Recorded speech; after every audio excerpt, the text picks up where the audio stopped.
ধুর আর ভিডিও বানাবোই না। হঠাৎ কেন বলছি এই কথা শোনো তাহলে। গত কিছুদিন ধরে আমি ভিডিও দিতে পারছি না কিছু কারণের জন্য। আজকে কি মনে হয়েছে যে এই ছবিটি আমাকে আর্ট করতেই হবে, তার জন্য বসে পড়েছি ছবিটি আর্ট করতে। আর্ট শেষে যখন ভিডিওটি আমি ফেসবুকে পোস্ট, একের পর এক মন্তব্য আসতেই থাকে। এই সে ছবিটা, কেউ কেউ তো নিন্দার সীমা পেরিয়েই গেছে। একজন আমাকে বলেছে নাচতে না জানলে উঠোন বাঁকা তো হবেই।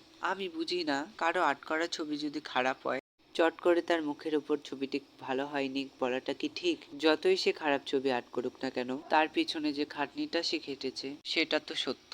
আমার কাছে কিছু রং শেষ হয়ে গেছিল। আমাদের এখান থেকে বাজার প্রায় 2 কিলোমিটার দূরে, তাই আমি রং আনতে যেতে পারিনি। যেটুকু রং ছিল আমার কাছে সেটুকু দিয়ে ম্যানেজ করার চেষ্টা করছিলাম। আমার কাছে তেমন ভালো তুলিও ছিল না, যার কারণে ছবিটি একদম বাজে হয়েছিল। হ্যাঁ, মানছি ছবিটি খারাপ হয়েছে, তাই বলে কি এরকম মন্তব্য করাটা কি ঠিক? এই তুলিটি দিয়ে আমি পুরো বডি রং করেছি, আর এই তুলিটি দিয়ে আমি বর্ডার দিয়েছি। আগে বেশ কয়েকটি ছবি আমি আর্ট করেছি, কিন্তু সবগুলোই ঠিকঠাকই ছিল। শুধু এই ছবিটির সময় এই তুলির অভাবে আর রঙের অভাবে এই ছবিটি নষ্ট হয়ে যায়। নষ্ট হয়ে যায় বলাটা ঠিক নয়, ভুরুটা শুধু বেঁকা হয়ে যায়।